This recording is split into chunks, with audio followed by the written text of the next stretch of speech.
عزيزي التلميذ، ماذا لو قلت لك أن كلمة بدأ في الجملتين لا تعرب بنفس الطريقة؟ كيف ذلك؟ تابع معي.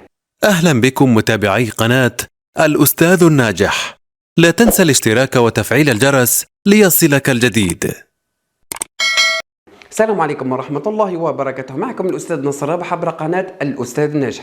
تلاميذ ثالثة متوسط، نواصل معكم سلسلة دروس مادة اللغة العربية.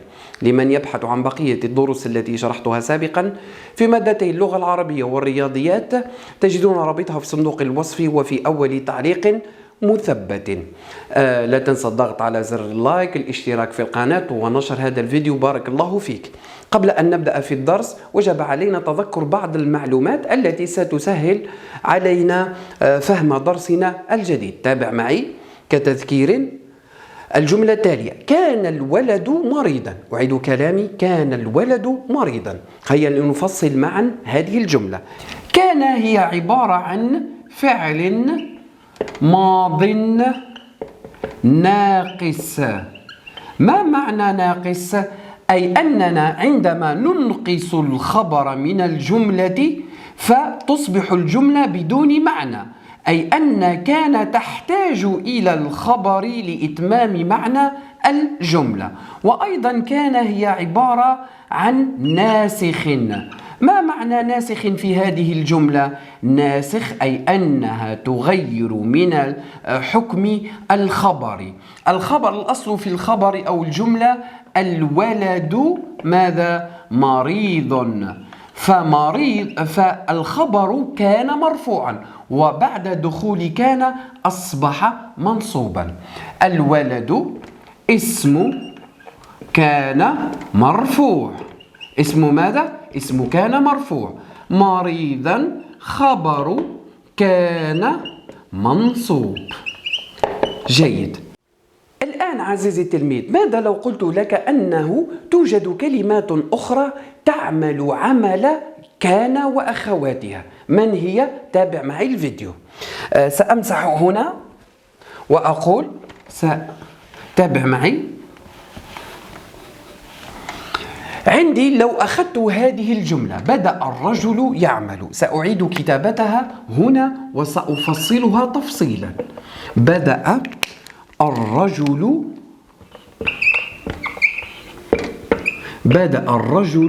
يعمل. المطلوب منك عزيزي التلميذ أن تعرب لي كلمة بدأ. أكيد ستتسرع وتقول لي فعل ماض مبني على الفتح. خطأ خطأ خطأ. فبدأ هذه عزيزي التلميذ ليست نفسها بدأ هذه. كيف ذلك؟ تابع معي وركز قليلا. عندما أقول لك بدأ فعل ماض مبني على الفتح. الرجل فاعل مرفوع وعلامة رفعه الضمة الظاهرة على آخره. ماذا بدأ الرجل؟ بدأ الرجل العمل.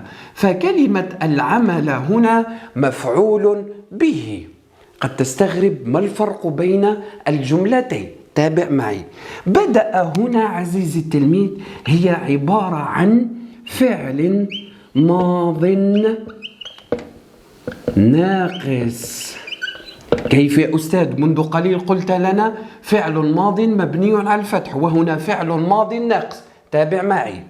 الرجل هنا عزيزي التلميذ هي عبارة عن اسمع جيدا، اسم بدأ مرفوع وعلامة رفعه الضمة الظاهرة على آخره. لاحظ معي، كان فعل ماض ناقص. الولد اسم كان مرفوع وعلامة رفعه الضمة الظاهرة على آخره. نلاحظ هنا أن بدأ عملت نفس عمل كان. لنكمل، بما أنه عندي اسم، هذا قلنا اسم، وهذا عبارة عن ماذا؟ خبر. ركز معي في الإعراب. يعمل هنا عبارة عن فعل، لكن مريضا هنا هي عبارة عن اسم. كيف أعربه؟ تابع معي. يعمل فعل مضارع مرفوع وعلامة رفعه الضمة الظاهرة على آخره. والفاعل، اسمع جيدا، والفاعل بما أنه عندي فعل، أين فاعله؟ والفاعل ضمير مستتر تقديره ماذا؟ يعمل، هو يعمل، تقديره هو. أيضا و كإضافة لأول مرة تسمعها. والجملة الفعلية، أين الجملة الفعلية التي أتكلم عنها؟ ها هي، يعمل. يعمل أضعها بين قوسين. لكن هنا قد تسألني يا أستاذ، يعمل هذه جملة؟ هو فعل فقط. نعم، عندي فعل وفاعل. الفعل هو ضمير مستتر، فهي عبارة عن جملة تامة. والجملة الفعلية يعمل في محل نصب ماذا؟ خبر بدأ. هل لاحظتم أين الخبر؟ الخبر هو عبارة عن الجملة الفعلية كاملة. أعيد كلامي خطوة خطوة. قلنا أن بدأ هذه ليست نفسها بدأ هنا. وسأعطيكم الطريقة كيف تفرقون بين بدأ وبدأ هذه. وأيضا بدأ هذه يا أعزائي التلاميذ تسمى من أفعال الشروع. ما معنى كلمة الشروع؟ جاءت من أو اشتقت من الفعل شرع. شرع في الشيء أو بدأ في الشيء. أقول بدأ فعل ماض ناقص، كما قلنا أنها تعمل عمل كان. فعل ماض ناقص الذي يأتي بعد الفعل الماضي الناقص اسم الفعل الماضي. اسم من؟ اسم بدأ. اسم بدأ مرفوع وعلامة رفعه الضمة الظاهرة على آخره. أين الخبر؟ الخبر في هذه الأنواع من الأفعال، أفعال الشروع، لا يكون عبارة عن اسم مثل هنا مريضا، هو عبارة عن اسم، بل هو عبارة عن فعل يعمل. وأيضا هذا الفعل أعزائي التلاميذ يجب أن يكون في المضارع كشرط. وأيضا الفعل فعل الشروع يجب أن يكون في الماضي فقط، في الماضي فقط. لا يمكن أن أقول يبدأ الرجل يعمل، أو في الأمر ابدأ الرجل يعمل، خطأ. فالبدأ يجب أن تكون في ماذا؟ ضعها كمعلومة. فعل الشروع يجب أن يكون في الماضي أو يصاغ في الماضي فقط. نكمل شرحنا. عندنا بدأ فعل ماض ناقص، اسمه أين هو؟ الرجل. الرجل اسم بدأ مرفوع وعلامة رفعه الضمة الظاهرة على آخره. يعمل ببساطة فعل مضارع مرفوع وعلامة رفعه الضمة الظاهرة على آخره. والفاعل، أين الفاعل هنا؟ الفاعل ضمير مستتر تقديره هو يعمل. بعد ذلك نضيف هذه المعلومة الجديدة. والجملة الفعلية يعمل في محل نصب خبر بدأ. لماذا قلنا أن بدأ تعمل نفس عمل كان ترفع الأول ويسمى اسمها، وتنصب الثاني ويسمى ماذا؟ خبرها. بدأ كملاحظة فقط لا توجد كلمة بدأ في أفعال الشروع، يوجد الكثير منها، سنذكرها كاملة ونتعلم إعرابها. بدأ ترفع الأول، ها هو اسم بدأ مرفوع، وتنصب الثاني، لكن هذا الخبر يكون عبارة عن جملة فعلية كما قلنا يعمل. الآن كمعلومة بسيطة لكن في نفس الوقت مهمة جدا تجعلك تفرق بين أفعال الشروع والفعل البسيط مثل بدأ. أقول بدأ الرجل العمل وبدأ الرجل يعمل. كيف أفرق بين كلمة بدأ هذه وبدأ هذه؟ وكيف لا أخطئ في الإعراب؟ لاحظوا لو قمت بحذف كلمة بدأ هنا الرجل يعمل. هل هذه الجملة تامة وصحيحة؟ نعم، أي أننا عندما نحذف بدأ تصبح الجملة ماذا؟ تبقى الجملة لها معنى، الرجل يعمل. لكن لو حذفت كلمة بدأ من الجملة الأولى أقول الرجل العمل، هل هذه الجملة صحيحة وتامة؟ لا. إذن عندما نستخلص، عندما نحذف ماذا؟ عندما نحذف فعل الشروع هل تبقى الجملة صحيحة. لكن لو حذفت الفعل الماضي المبني على الفتح فهنا الجملة ما بها تصبح بدون معنى، لا يمكن قول الرجل العمل. جيد، الآن ننتقل إلى أمثلة أخرى لأفعال الشروع. اخترت لكم الجملة التالية: شرع المتسابق يتمرن. نعيد وأكرر، أفعال الشروع يجب أن تكون أو تصاغ في الزمن الماضي. وأيضا أعزائي التلاميذ هذا الفعل يجب أن يصاغ في المضارع. تابع معي. كيف أتأكد من أن كلمة شرع هو من أفعال الشروع؟ لنحذف معا كلمة شرع. ماذا أقول؟ المتسابق يتمرن. هل هذه الجملة صحيحة؟ نعم، بما أنها صحيحة فهذا الفعل شرع من أفعال الشروع، ويعرب كالتالي: فعل ماض ناقص مبني على الفتح أكيد. بعد الفعل الماضي الناقص ماذا عندنا؟ اسم ماذا؟ شرع. المرة الأولى كانت عندنا بدأ، هنا عندي شرع، إذن أقول اسم شرع مرفوع. الاسم دائما ما يكون مرفوعا، مثل أخا كان وأخواته. المتسابق اسم شرع مرفوعا وعلامة رفعه الضمة الظاهرة على آخره. يتمرن فعل مضارع مرفوع وعلامة يتمرن وعلامة رفعه الضمة الظاهرة على آخره. هل أسكت؟ لا.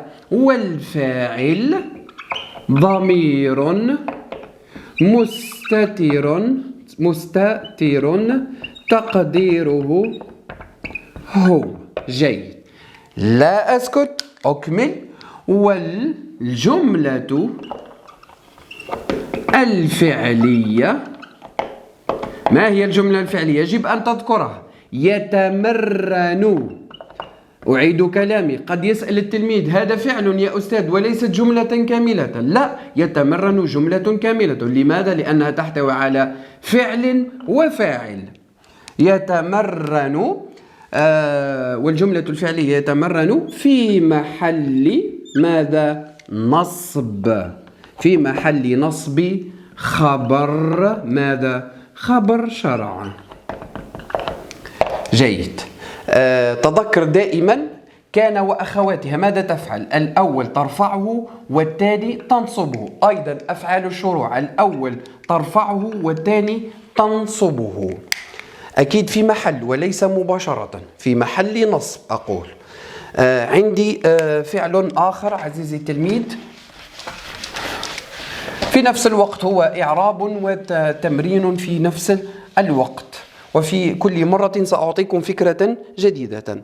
اخترت لكم أخذ الطبيب يعالج المرضى. أخذ.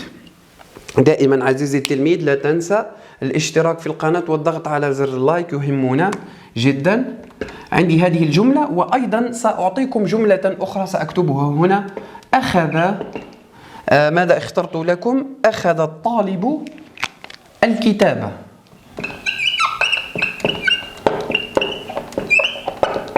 عندي أخذ في الجملتين. لكن هنا أخذ، كيف أعربها؟ أخذ الطالب الكاتب. لو حذفت كلمة أخذ في الجملة الأولى، أتكلم عن الجملة الأولى، لو حذفت أخذ فماذا أقول؟ الطالب الكتاب. هل هذه الجملة صحيحة أعزائي التلاميذ؟ لا. إذن هذا الفعل أخذ يعرب كالتالي: أخذ فعل ماض مبني على الفتح عادي الذي تعلمناه منذ الابتدائي. لكن لو حذفت أخذ في الجملة الثانية: الطبيب يعالج المرضى، هذه الجملة صحيحة وذات معنى. إذن أقول أن أخذ من أفعال الشروع وتعرب كالتالي: فعل ماض ناقص مبني على الفتح. الطبيب، هل أقول فاعل؟ لا، هنا عندي فعل ماضي ناقص، يجب أن يكون عندي اسم أخذ مرفوع وعلامة رفعه الضمة الظاهرة على آخره. يعالج فعل مضارع مرفوع وعلامة رفعه الضمة الظاهرة على آخره. ولا أنسى والفاعل ضمير مستتر تقديره ماذا؟ تقديره هو المرضى. ما إعرابها؟ مفعول به. ماذا يعالج الطبيب؟ يعالج الطبيب المرضى، فهذا مفعول به منصوب. الآن أعزائي التلاميذ عندي اسم أخذ مرفوع، أين الخبر؟ الخبر هو عبارة عن الجملة الفعلية كاملة: يعالج المرضى. يعالج هو المرضى، فعل فاعل ومفعول به. فأقول والجملة الفعلية يعالج المرضى، ما بها؟ والجملة الفعلية يعالج المرضى في محل ماذا؟ نصب خبر. في محل نصب خبر، أو نكمل في محل نصب خبر ماذا؟ نصب خبر أخذ. جيد. هل هو من أفعال الشروع أم فعل ماض مبني على الفتح؟ لنحذف الفعل جعل. المسافر يعد أمتعته، هل هذه الجملة صحيحة؟ نعم، بما أنها جملة صحيحة بعد حذف هذا الفعل، فهذا الفعل جعل من أفعال الشروع، وهو يعمل عمل كان وأخواتها. فأقول جعل فعل ماض ناقص مبني على الفتح. المسافر اسم جعل مرفوع وعلامة رفعه الضمة الظاهرة على آخره. يعد فعل مضارع مرفوع وعلامة رفعه الضمة الظاهرة على آخره، والفاعل ضمير مستتر تقديره هو أمتعة مفعول به منصوب وعلامة نصبه الفتحة الظاهرة على آخره وهو مضاف، والهاء ضمير متصل مبني في محل جر مضاف إليه. الآن هل أكملت الإعراب؟ لا. والجملة الفعلية يعد أمتعته سأكتبها: والجملة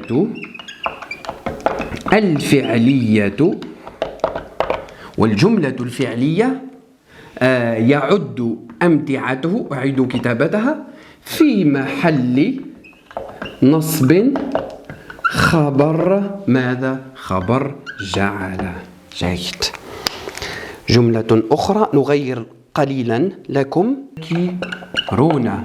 عندي لو حذفت شرع الطلاب يذاكرون فهي جملة صحيحة. بما أنها جملة صحيحة فشرع هنا ما هي؟ من أفعال الشروع، وهي فعل ماض ناقص مبني على الفتح. الطلاب اسم شرع مرفوع وعلامة رفعه الضمة الظاهرة على آخره. يذاكرون ما إعرابها؟ هي عبارة عن فعل مضارع مرفوع وعلامة رفعه ماذا؟ هل أقول الضمة هنا؟ لا يا بني.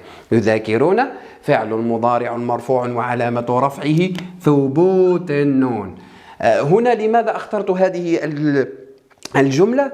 لكي لا يحفظ التلميذ أن الفعل المضارع في مع أفعال شروع يجب أن تكون علامة رفعه الضمة. لا، علامة الرفع تختلف حسب الفعل. يذاكرون فعل مضارع مرفوع وعلامة رفعه ثبوت النون لأنه من الأفعال الخمسة. والواو ضمير متصل مبني في محل رفع فاعل. والجملة الفعلية يذاكرون في محل نصب ماذا؟ في محل نصب خبر شرع. أنشأ، هل هنا فعل ماض ناقص أم فعل ماض مبني على الفتح؟ أي أنشأ هل هي من أفعال الشروع؟ لنتأكد من ذلك، أو سأترك لك فرصة لتجرب. 1 2 3. أنتظر إجابتك في التعليق. 3 4 5. ماذا كانت إجابتك؟ لو قلت أن أنشأ فعل من أفعال الشروع وتقول فعل ماض ناقص، خطأ خطأ خطأ. لنحذف هذا الفعل. المهندس مشروعا. هل المهندس مشروعا؟ إذن هذه الإجابة أو الجملة خاطئة. إذن هذا الفعل هو فعل ماض مبني على الفتح وليس من أفعال الشروع، وهذا يعرب فاعل وهذا يعرب ماذا؟ مفعول به منصوب وعلامة نصبه الفتحة الظاهرة على آخره. جملة أخرى عندي: هب الطفل يتكلم. هب الولد يتكلم. دائما أترك لك الفرصة للمحاولة. هب الولد يتكلم، هل هب من أفعال الشروع؟ 1 2 3 4 5. ماذا كانت إجابتك؟ لنتابع معا. هب سأحذفها. الولد يتكلم، هل هذه الجملة صحيحة؟ نعم بني، الجملة صحيحة. بما أن الجملة صحيحة بعد حذف هب، فهب عبارة عن ماذا؟ فعل ماض ناقص وهو من أفعال الشروع. فعل ماض ناقص مبني على الفتح أكيد. الولد اسم هب مرفوع وعلامة رفعه الضمة الظاهرة على آخره، يعمل عمل كان. قلنا الولد اسم هب مرفوع وعلامة رفعه الضمة الظاهرة على آخره. يتكلم فعل مضارع مرفوع وعلامة رفعه الضمة الظاهرة على آخره. والفاعل ضمير مستتر تقديره ماذا؟ هو. والجملة الفعلية يتكلم في محل نصب خبر ماذا؟ هب. هب من الفعل لكي أحفظها: جعل، حرف الجيم لجعل، الألف لأنشأ، كلها هذه من أفعال الشروع أكيد حسب الجملة أكيد. جاب، عندي الباء بدأ، أخذ، شرع، والطاء طفق، حتى هذا طافق أي بماذا؟ بمعنى شرع أيضا. لماذا؟ لأن كل هذه الأفعال ماذا تعمل؟ أو بمعنى شرع أو بدأ. والهاء هب. أيضا توجد أفعال أخرى مثل عندي هذه، فقط أردت أن أحصرها لكم في هذه الجملة: جاب أشطه. فهمتم؟ أحفظ هذه الجملة ويمكنك استخراج منها أفعال الشروع. ربما في الامتحان يقول لك استخرج لي فعلا ماض ناقص أو من أفعال الشروع، تحفظها بهذه الطريقة. أيضا عندي الفعل قام، مثلا أقول قام المعلم ينصح طلابه. أيضا عندي قام. أيضا عندي أقبل. حاولوا أن تحفظوا هذه الكلمات بالاستعانة بهذه. أقبل الخطيب يتكلم. أيضا أقبل من أفعال شروع، وقام من أفعال الشروع. أعزائي التلاميذ، دمتم في رعاية الله وحفظه. شكرا لكم لكل من وصل معنا إلى نهاية هذا الفيديو، وهذا يدل على إخلاصه ومتابعته لقناتي. لا تنسى الضغط على زر اللايك، الاشتراك في القناة، وإرسال هذا الفيديو لأصدقائك، لأنه هذا بإذن الله تعالى سيكون أحسن شرح موجود عندكم. بارك الله فيكم. سلام.